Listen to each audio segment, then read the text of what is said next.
प्यारे बच्चों, good morning. कैसे हो? उम्मीद है कि आप अच्छे होंगे। काफ़ी इस बीच गैप हुआ है पढ़ाई में और हमें यकीन है कि आप छुट्टियों को एंजॉय भी किए होंगे और कुछ पढ़ाई भी किए होंगे। थोड़ा सा आपको भूल भी गया होगा कि क्या पढ़ाया गया है, एक बार रिवाइज कर लीजिएगा। लास्ट वीडियो जो हमने बनाया था उसमें आपको गॉस थ्योरम के एप्लीकेशंस पढ़ाए जा रहे थे और गॉस थ्योरम के एप्लीकेशंस में हमने electric field due to charge spherical shell बता दिया था, intensity of electric field due to a line charge, infinite line charge आपको बता दिया गया था, और intensity of electric field due to a non conducting charge sphere का हेडिंग हमने शुरू किया था। और हम बताए थे कि नॉन कंडक्टिंग चार्ज स्फीयर की सबसे बड़ी पहचान है कि नॉन कंडक्टिंग चार्ज स्फीयर को जब आप चार्ज करोगे तो चार्ज स्फीयर के सरफेस पर ना होकर सरफेस के अंदर भरा रहता है। नॉन कंडक्टिंग स्फीयर का सरफेस चार्ज नहीं होता है, सरफेस के भीतर पूरे वॉल्यूम में चार्ज भरा रहता है। तो नॉन कंडक्टिंग चार्ज स्फीयर के ड्यू टू हमने आपको स्फीयर के बाहर, स्फीयर के सरफेस पर इंटेंसिटी कितनी होगी ये हमने आपको बता दिया था। अब हम इसमें third point, intensity of electric field due to non conducting charge sphere का जो हेडिंग था उसमें स्फीयर के बाहर, स्फीयर के सरफेस पर इंटेंसिटी बता दिया था। स्फीयर के भीतर इंटेंसिटी कैसे निकालेंगे इसको समझिए। यहाँ से हम लोग अपना पढ़ाई स्टार्ट करते हैं और अब आप इन सभी को मन से पढ़िए और क्वेश्चन सॉल्व कीजिए। और सैटरडे को आप जो आपका क्वेश्चन आवर है उसमें आप क्वेश्चन हमको भेजेंगे, उसका सलूशन हम नेक्स्ट वीडियो में डाल देंगे, ठीक है ना।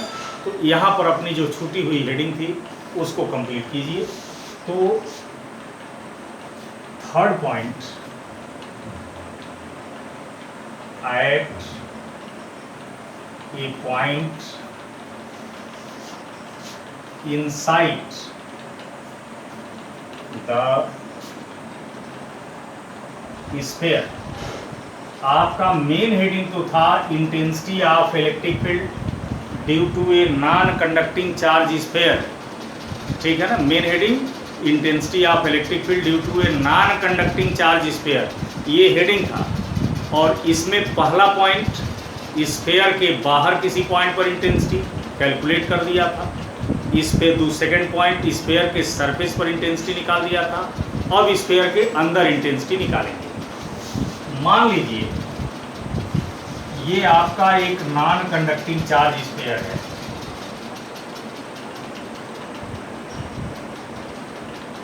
इसकी रेडियस कैपिटल R है, सेंटर O है, और हमने बताया था कि नॉन कंडक्टिंग चार्ज स्फीयर के पूरे वॉल्यूम में अंदर चार्ज भरा होता है, सरफेस पे चार्ज नहीं होता है, ये पहचान है। मान लीजिए इसके भीतर टोटल चार्ज Q भरा हुआ है,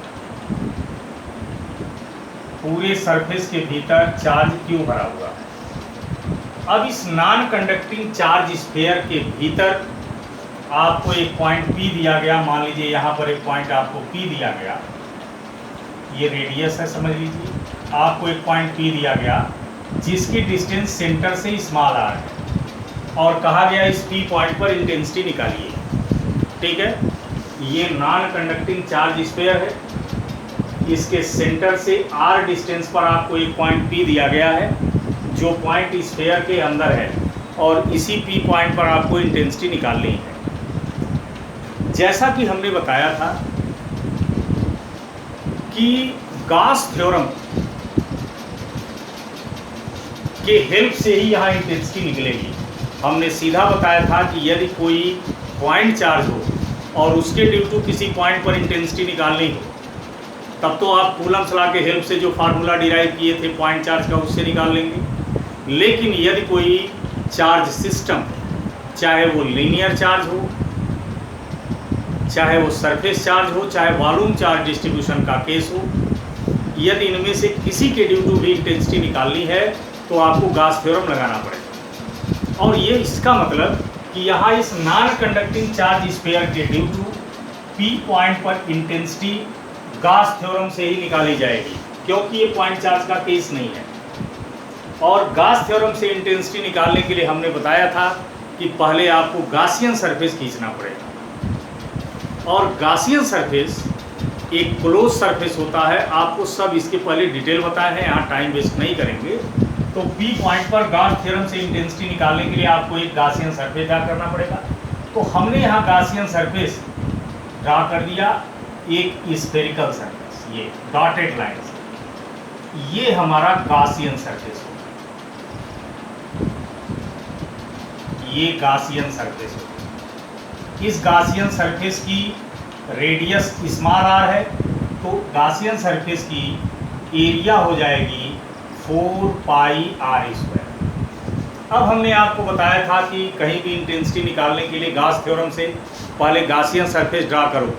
जब गॉसियन सरफेस ड्रा हो गया, उसके बाद गॉसियन सरफेस को तमाम छोटे छोटे एलिमेंट से मिलकर बना हुआ मानेंगे, और एक छोटा एलिमेंट हम उसी पॉइंट पर ले लेते हैं जहां हमें इंटेंसिटी निकालनी है।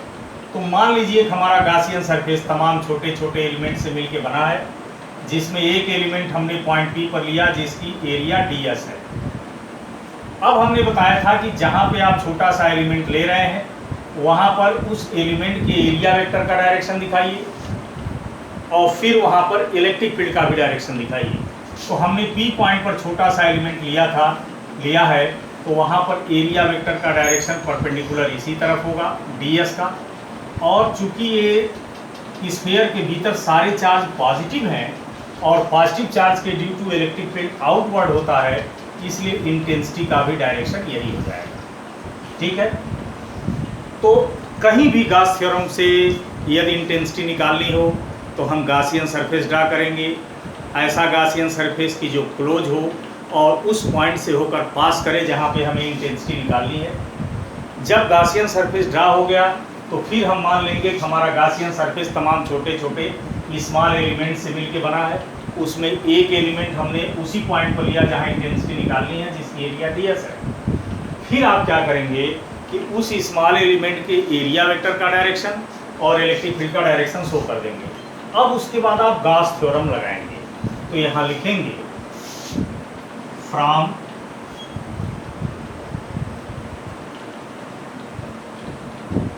Gauss's theorem. गॉस थ्योरम है close integral of E dot D S या surface integral of electric field over close surface, ठीक है ना, is equal to Q upon epsilon naught. यहाँ पर आपको बताया गया है कि integration of E dot D S is equal to Q upon epsilon not, यही गॉस थ्योरम है। यहाँ पर जो क्यू है वो है गॉसियन सरफेस के भीतर का नेट चार्ज। जैसे गॉस थ्योरम का जो स्टेटमेंट हमने आपको बताया था कि गॉस थ्योरम का ये इक्वेशन है vector E dot vector D S is equal to Q upon epsilon not, यही गॉस थ्योरम है। इसमें जो क्यू है ये, वो क्यू जानना जरूरी है कि क्या है, बता भी चुका हूँ, एक बार याद भी कर लीजिए। Q is the net charge enclosed within surface. Q is the net charge enclosed within Gaussian surface. तो आपका ये जो Gaussian surface है डॉटेड लाइन से ड्रा किया गया है, इसके भीतर का नेट चार्ज लेना है, इसके भीतर का नेट चार्ज लेना है। जबकि ये जो Q चार्ज है ये पूरा स्फीयर के भीतर का टोटल चार्ज है।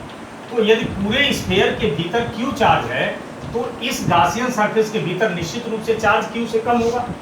ये Q इस पूरे स्फीयर का अंदर का चार्ज है और हमें चाहिए गॉसियन सरफेस के अंदर का चार्ज। तो ये जो गॉसियन सरफेस के अंदर चार्ज होगा वो इस पूरे स्फीयर के भीतर जो चार्ज है उसके कंपेयर में कम होगा। तो हम मान लिए कि गॉसियन सरफेस के भीतर चार्ज Q डैश है, हम इसको मान लिए वैसे कि let the charge inside the Gaussian surface is Q dash. अब जब गॉस थ्योरम लगाते हैं तो E dot D S vector E dot vector D S is equal to, ये चार्ज गासियन सरफेस के भीतर का लेते हैं। तो चूंकि यहाँ गासियन सरफेस के भीतर का चार्ज हमने क्यू डैश मान लिया, इसलिए यहाँ पर क्यू डैश हो जाएगा। अब आप जैसे हर क्वेश्चन में सॉल्व करते थे वैसे सॉल्व कीजिए। तो vector E dot D S को लिख सकते हो E into D S into cos theta. जैसे vector A dot vector B की वैल्यू होती है A into B into cos theta, वैसे ही vector E dot vector D S की वैल्यू हो जाएगी E into D S into cos theta, where theta is the angle between vector E and vector ds. Since vector E and vector ds both are in same direction, vector E और vector ds दोनों same direction में है, इसलिए इनके बीच का angle zero होगा। इसलिए यहाँ पर जीरो cos 0 डिग्री लिख देंगे, is equal to Q dash upon epsilon nought. अब cos 0 की वैल्यू 1 होती है, तो ये हो गया close integral of E into D S is equal to Q dash upon epsilon nought. अब यहाँ ई को इंटीग्रेशन से बाहर कर दीजिए, तो ये आएगा close integral of D S is equal to Q dash upon epsilon naught. Integration of D S means whole area, तो यहाँ पर हम गासियन सरफेस की टोटल एरिया लेंगे। तो हमारा ये जो डॉटेड लाइन का गासियन सरफेस है इसकी टोटल एरिया है 4 पाई आर स्क्वायर, इसलिए इंटीग्रेशन ऑफ डी एस की जगह हम ले लेंगे 4 pi R square is equal to Q dash upon epsilon nought. अब इस पूरे एक्सप्रेस टर्म को इधर करिए, तो ये हो जाएगा E is equal to 1/4 pi epsilon nought Q dash upon R square. ठीक है, क्यू डैश हमने माना है क्या, गासियन सरफेस के भीतर का नेट चार्ज। गासियन सरफेस के भीतर का नेट चार्ज हमने क्यू डैश माना है, ठीक है ना। तो अब क्यू डैश की वैल्यू हमें निकालनी पड़ेगी। तो चूंकि यहाँ पर चार्ज पूरे वॉल्यूम में फैला है, तो आप जब कूलम्स लॉ पढ़ रहे थे तो कूलम्स लॉ में आपको हमने 3 चीज़ पढ़ाई थी, linear charge distribution, surface charge distribution और वॉल्यूम चार्ज डिस्ट्रीब्यूशन। ठीक है, इसमें हमने ये भी लिखाया था कि in case of linear charge distribution we study linear density, in case of surface charge distribution we study surface charge density, in case of volume charge distribution we study volume charge density। ठीक है, तो यहाँ पर चूंकि charge sphere के पूरे volume में फैला हुआ है, इसलिए ये वॉल्यूम चार्ज डिस्ट्रीब्यूशन का केस है, और जब वॉल्यूम चार्ज डिस्ट्रीब्यूशन का केस हो तो वहाँ पर हम वॉल्यूम चार्ज डेंसिटी को कंसीडर करते हैं। एक बार यहाँ याद दिला दें कि वॉल्यूम चार्ज डेंसिटी कहते किसे हैं, किसी कंडक्टर के यूनिट वॉल्यूम में जितना चार्ज होता है उसी को वॉल्यूम चार्ज डेंसिटी कहते हैं, और उसे रो से डिनोट करते हैं। यानी रो को वॉल्यूम चार्ज डेंसिटी कहते हैं, या शॉर्ट में वॉल्यूम डेंसिटी कहते हैं।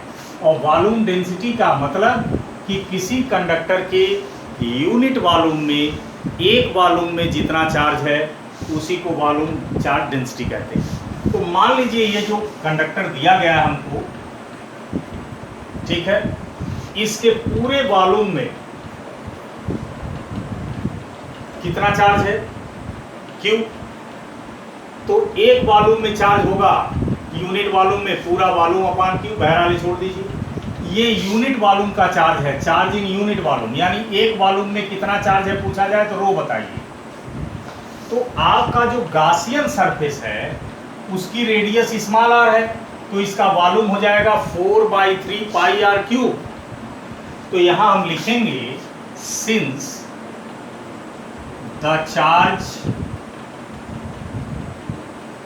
इन यूनिट वॉल्यूम, तो यूनिट वॉल्यूम में जो चार्ज होता है उसे रो कहते हैं। हमने बताया ही कि किसी कंडक्टर के एक वॉल्यूम में, यूनिट वॉल्यूम में जितना भी चार्ज होता है उसी को वॉल्यूम चार्ज डेंसिटी कहते हैं या रो कहते हैं। तो यहाँ the charge in unit volume, ये यूनिट वॉल्यूम में रो चार्ज है। तो आपके गासियन सरफेस चूंकि स्फेरिकल है और इसकी रेडियस स्मॉल r है, तो इसका वॉल्यूम हो जाएगा 4/3 पाई आर क्यूब। तो यूनिट वॉल्यूम में यदि रो चार्ज है तो 4/3 पाई आर क्यूब वॉल्यूम में कितना चार्ज होगा निकालना है। तो ये हो जाएगा 4/3 पाई आर क्यूब इंटू रो। ठीक, यानी हमारा जो गॉसियन सरफेस है इसके अंदर कुल चार्ज इतना है, और हमने अभी बताया है कि इसके अंदर कुल चार्ज को हम क्यू डैश से डिनोट किए हैं। तो गॉसियन सरफेस के भीतर का चार्ज इतना है टोटल, और इसी को हमने क्यू डैश से डिनोट किया, इसका मतलब यही क्यू डैश की वैल्यू है। तो इसलिए यहाँ हो जाएगा Q dash is equal to 4/3 pi R cube rho. अब जब क्यू डैश की वैल्यू निकल गई तो क्यू डैश की वैल्यू इक्वेशन 1 में पुट कर दीजिए। तो यहाँ लिखेंगे putting the value of Q dash in equation 1 we have Q dash की वैल्यू इक्वेशन 1 में पुट कीजिए। देखिए क्या मिलता है।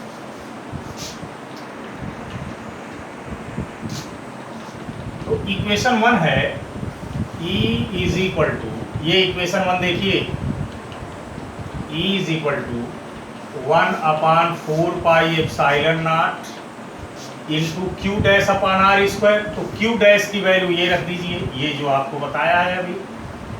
तो क्यू डैश की जगह रख देंगे 4/3 pi R cube into rho upon R square. तो इस आर स्क्वायर से ये क्यूब कैंसिल हो जाएगा, तो ये हो गया 1/4 pi epsilon nought into 4 pi R rho upon 3। इस 4 पाई से ये 4 पाई कैंसिल हो गया, तो ये आ गया R rho upon 3 epsilon not.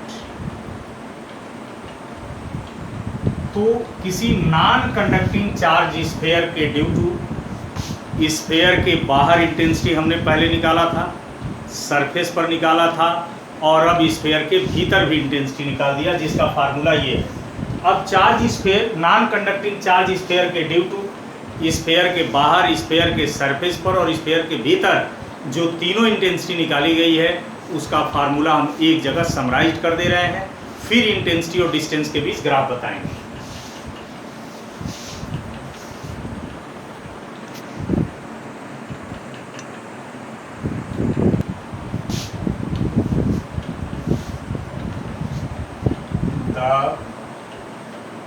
Electric field due to a non conducting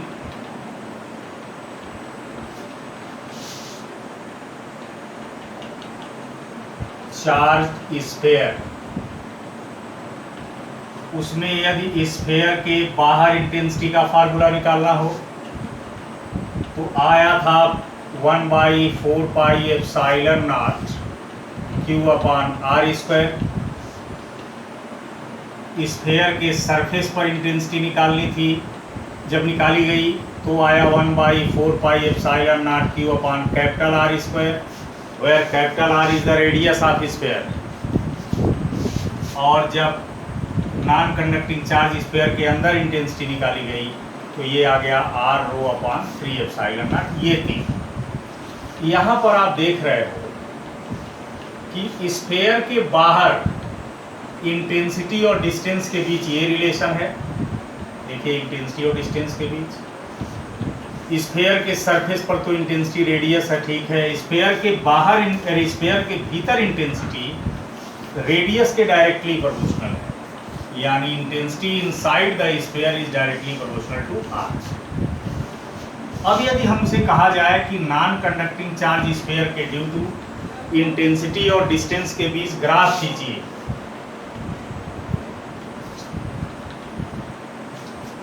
the curve between intensity and distance for non conducting charge sphere. तो यदि आप कर्व ड्रा करें, इस एक्सिस पर हम डिस्टेंस ले रहे हैं और इस एक्सिस पर इंटेंसिटी ले रहे हैं, तो आप देख रहे हैं कि स्फीयर के अंदर सेंटर पर यदि इंटेंसिटी आपसे पूछी जाए, सेंटर पर तो ज़ीरो होगी, क्योंकि सेंटर पर आर की वैल्यू ज़ीरो होगी। तो ये मान लीजिए ओरिजिन है, तो आप देख रहे हो कि स्फेयर के सेंटर पर इंटेंसिटी 0 होगी, यानी कर्व यहाँ से पास करेगा, और सेंटर से लेकर सरफेस तक इंटेंसिटी आर के डायरेक्टली प्रोपोर्शनल है। तो आप जानते हो कि यदि दो वेरिएबल डायरेक्टली प्रोपोर्शनल हो तो उनके बीच कर्व स्ट्रेट लाइन आता है। तो स्फेयर के सेंटर पर तो इंटेंसिटी 0 है, इसलिए कर्व यहाँ से पास करेगा, और सेंटर से लेकर सरफेस तक इंटेंसिटी डिस्टेंस के प्रोपोर्शनल है, इसलिए ऐसे ग्राफ जाएगी। कहाँ तक? सरफेस तक, यानी डिस्टेंस जब रेडियस के बराबर हो। उसके बाद जब आप स्फेयर से बाहर निकलेंगे तो इंटेंसिटी और डिस्टेंस के बीच ये रिलेशन है, तो एक होमोजीनियस है, एक क्वाड्रेटिक है, तो ये ऐसे आएगा, ठीक। और स्फेयर के सरफेस पर इंटेंसिटी मैक्सिमम होगी, ये ग्राफ आपका आता है, ठीक है। तो इस तरह से नॉन कंडक्टिंग चार्ज स्फेयर के ड्यू टू स्फेयर के भीतर किसी पॉइंट पर हमने इंटेंसिटी निकाल दिया, और फिर सरफेस पर, सरफेस के बाहर, सरफेस के अंदर इंटेंसिटी का फार्मूला एक जगह समराइज कर दिया, फिर इंटेंसिटी और डिस्टेंस के बीच ग्राफ ड्रा कर दिया। आप अपना बुक पलट के देखेंगे या कंपटीशन सेक्शन में भी जाएंगे तो ये कर्व बहुत बार पूछा गया है। और नॉन कंडक्टिंग चार्ज स्फेयर के ड्यू टू स्फेयर के भीतर इंटेंसिटी अलग से निकालने के लिए बहुत बार क्वेश्चन आया है, उस पर न्यूमेरिकल भी आए हैं, और ये ग्राफ बहुत इंपॉर्टेंट है, ठीक है। इस चैप्टर में एक हेडिंग और बचता है कि intensity of electric field due to infinite charge sheet, उसको कल पढ़ाकर ये चैप्टर हम कंप्लीट कर देंगे। उसके बाद आपको इस चैप्टर का एक असाइनमेंट दे देंगे, उसको सॉल्व कीजिएगा। जहाँ प्रॉब्लम होगी हम फिर इसको डिस्कशन करेंगे। हम लोगों की ये मुलाकात होती रहेगी। हम चाहेंगे कि आप बहुत अच्छे से पढ़ें, मेहनत से पढ़ें, और आपको इंटरेस्ट भी आए, बहुत ज़्यादा आपको टफ भी ना लगे, ये हम लोगों की पूरी कोशिश है। Thank you.